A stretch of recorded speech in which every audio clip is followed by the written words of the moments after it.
Good morning. आज हम lesson number 6 शुरू कर रहे हैं। नए प्रश्न नए विचार। अनगा निकली सैर पर। एक लड़की है अनगा, जिसके बारे में बताया गया है कि अनगा आज पहली बार अपने विद्यालय की ओर सैर करने जा रही थी। इसके लिए उसने देर रात पुणे अर्थात महाराष्ट्र से वाराणसी उत्तर प्रदेश की ट्रेन पकड़ी।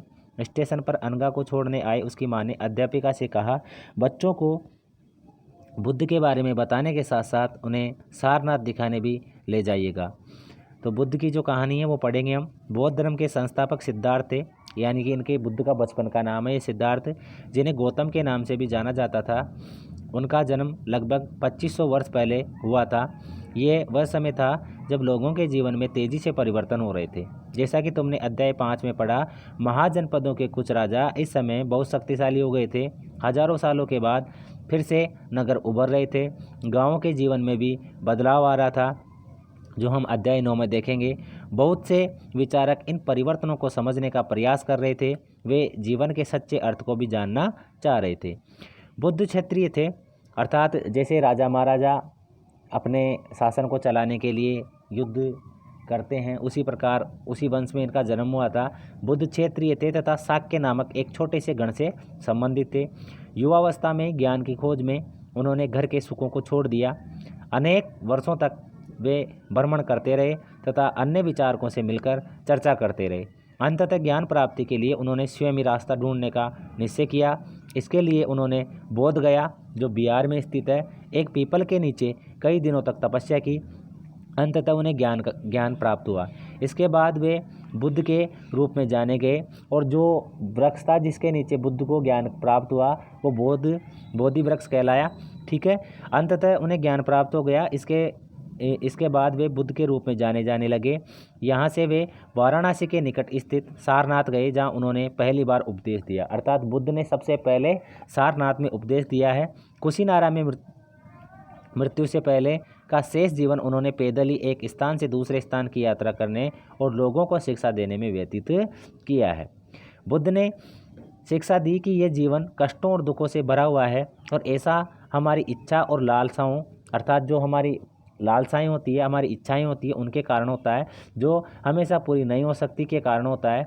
कभी कभी हम जो चाहते हैं वह प्राप्त कर लेने के बाद भी संतुष्ट नहीं होते एवं और अधिक अथवा ज़्यादा वस्तुओं को पाने की इच्छा करने लगते हैं। बुद्ध ने इस लिप्सा को तृष्णा कहा है। इस लिप्सा को क्या कहा उन्होंने? तृष्णा कहा है। बुद्ध ने शिक्षा दी कि आत्मसंयम अपनाकर हम ऐसी लालसा से मुक्ति पा सकते हैं। उन्होंने लोगों को दयालु होने तथा मनुष्य के साथ साथ जानवरों के जीवन का भी आदर करने की शिक्षा दी है। वे मानते थे कि हमारे कर्मों के परिणाम, चाहे वे अच्छे हो या बुरे, हमारे वर्तमान जीवन के साथ साथ बाद के जीवन को भी प्रभावित करते हैं। बुद्ध ने अपनी शिक्षा सामान्य लोगों की प्राकृत भाषा में दी, अर्थात उनकी जो स्थानीय भाषाएं थी उस समय, जो प्राकृत भाषा जो प्रचलित थी लोगों में, उसी भाषा में अपने उपदेश दिए हैं। इससे सामान्य लोग भी उनके संदेश को समझ सके। इसके बाद देखिए, बुद्ध ने कहा कि लोग किसी शिक्षा को केवल इसलिए नहीं स्वीकार करें कि ये उनका उपदेश है, बल्कि वे उसे अपने विवेक से मापे। आओ देखें उन्होंने ऐसा किस प्रकार किया। तो उन्होंने बताया है, ये कीसा गौतमी की कहानी है। ये बुद्ध के विषय में एक प्रसिद्ध कहानी है। एक समय की बात है, कीसा गौतमी नामक एक स्त्री का पुत्र मर गया। इस बात से वह इतनी दुखी हुई कि वह अपने बच्चे को गोद में लेकर नगर की सड़कों पर घूम कर लोगों से प्रार्थना करने लगी कि कोई उसके पुत्र को जीवित कर दे। एक भला व्यक्ति उसे बुद्ध के पास ले गया। बुद्ध ने कहा, मुझे एक मुट्ठी सरसों के बीज लाकर दे दो तो मैं तुम्हारे पुत्र को जीवित कर दूंगा। कीसा गौतमी बहुत प्रसन्न हुई। वह जैसे ही वह बीज लाने के लिए जाने लगी, तभी बुद्ध ने उसे रोका और कहा कि ये बीज एक ऐसे घर से मांग कर लाओ जहाँ किसी की भी मृत्यु नहीं हुई हो। तो कीसा गौतमी एक दरवाजे से दूसरे दरवाजे गई, लेकिन वह जहाँ भी गई उसने पाया कि हर घर में किसी न किसी पिता, माता, बहन, भाई, पति, पत्नी, बच्चे, चाचा, चाची, दादा, दादी या किसी की भी जो मृत्यु है वो निश्चित हुई है।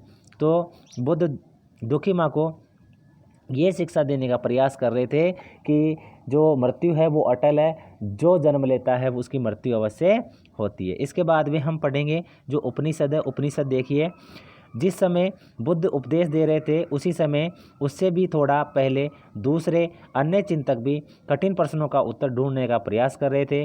उनमें से कुछ मृत्यु के बाद के जीवन के बारे में जानना चाहते थे, जबकि अन्य यज्ञों की उपयोगिता के बारे में जानने को उत्सुक थे। इनमें से अधिकांश चिंतकों का यह मानना था कि इस विश्व में कुछ तो ऐसा है जो स्थायी है और जो मृत्यु के बाद भी बचा रहता है। उन्होंने इसका वर्णन आत्मा तथा ब्रह्म अथवा सार्वभौम आत्मा के रूप में किया। वे मानते थे कि अंततः आत्मा तथा ब्रह्म एक ही है। ऐसे कई विचारों का संकलन उपनिषदों में हुआ। उपनिषद उत्तर वैदिक ग्रंथों का हिस्सा थे। उपनिषद का शाब्दिक अर्थ है गुरु के समीप बैठना। इन ग्रंथों में अध्यापकों और विद्यार्थियों के बीच बातचीत का संकलन किया गया। प्राय ये विचार सामान्यतः वार्तालाप के रूप में प्रसिद्ध हुए या प्रस्तुत किए गए। अर्थात उपनिषद का अर्थ होता है गुरु के समीप बैठना और शिक्षा प्राप्त करना। बुद्धिमान भिखारी क्या कहता है, तो इसकी कहानी पढ़ेंगे हम। यह वार्तालाप छांदोग्य उपनिषद नामक प्रसिद्ध उपनिषद की एक कहानी पर आधारित है। शौनक व प्रतारिण नामक दो ऋषि सार्वभौम आत्मा की उपासना करते थे। एक बार जो ही वे भोजन करने के लिए बैठे, एक भिखारी आया और भोजन मांगने लगा। तो शौनक ने कहा, हम तुम्हें कुछ नहीं दे सकते। तो भिखारी ने पूछा, विद्वजन, आप किसकी उपासना करते हैं? तो अभी प्रतारिण ने उत्तर दिया, सार्वभौम आत्मा की। तो इसका मतलब आप ये जानते हैं कि ये सार्वभौम आत्मा संपूर्ण विश्व में विद्यमान है। ऋषि ने कहा, हाँ, हम ये जानते हैं। तो भिखारी ने पूछा, अगर ये सार्वभौम आत्मा संपूर्ण विश्व में विद्यमान है तो ये मेरे अंदर भी विद्यमान है। मैं कौन हूँ? मैं इस विश्व का ही एक भाग हूँ। तुम सत्य बोलते हो, युवा ब्राह्मण ने कहा। इसलिए हे ऋषियों, मुझे भोजन न देकर आप इस सार्वभौम आत्मा को भोजन देने से मना कर रहे हैं। तो भिखारी की बात की सच्चाई जानकर ऋषियों ने उसे भोजन दे दिया। इन चर्चाओं में भाग लेने वाले अधिकांश पुरुष ब्राह्मण तथा राजा होते थे। अर्थात उपनिषदों की जो चर्चा होती थी उसमें अधिकांश लोग ब्राह्मण होते थे और राजा होते थे। कभी कभी गार्गी जैसी स्त्री विचारकों का भी उल्लेख मिलता है। विद्वत्ता के लिए प्रसिद्ध गार्गी राज दरबारों में होने वाले वाद विवाद में भाग लिया करती थी। निर्धन व्यक्ति इस तरह के वाद विवाद में बहुत कम ही हिस्सा लेते थे। इस तरह का एक प्रसिद्ध अपवाद सत्यकाम जाबाल का है। सत्यकाम जाबाल का नाम उसकी दासी माँ के नाम पर पड़ा। सत्यकाम के मन में सत्य जानने की तीव्र जिज्ञासा उत्पन्न हुई। गौतम नामक एक ब्राह्मण ने उन्हें अपने विद्यार्थी के रूप में स्वीकार किया तथा अपने समय के सर्वाधिक प्रसिद्ध विचारकों में से एक बन गए। उपनिषदों के कई विचारों का विकास बाद में प्रसिद्ध विचारक शंकराचार्य के द्वारा किया गया, जिनके बारे में तुम कक्षा 7 में पढ़ोगे। ठीक है। इसके बाद में है व्याकरणविद पाणिनि। इस युग में कुछ अन्य विद्वान भी खोज रहे थे। उनकी प्रसिद्ध विद्वानों में एक पाणिनि ने संस्कृत भाषा के व्याकरण की रचना की। उन्होंने स्वरों तथा व्यंजनों को एक विशेष क्रम में रखकर उनके आधार पर सूत्रों की रचना की। ये सूत्र बीजगणित के सूत्र के काफ़ी मिलते जुलते हैं, जिसका प्रयोग उन्हें संस्कृत भाषा के प्रयोगों के नियम लघु सूत्रों, जिनकी संख्या 3000 है, में लिखे हैं। इसके बाद ही हम जैन धर्म कल की क्लास में पढ़ेंगे। ठीक है।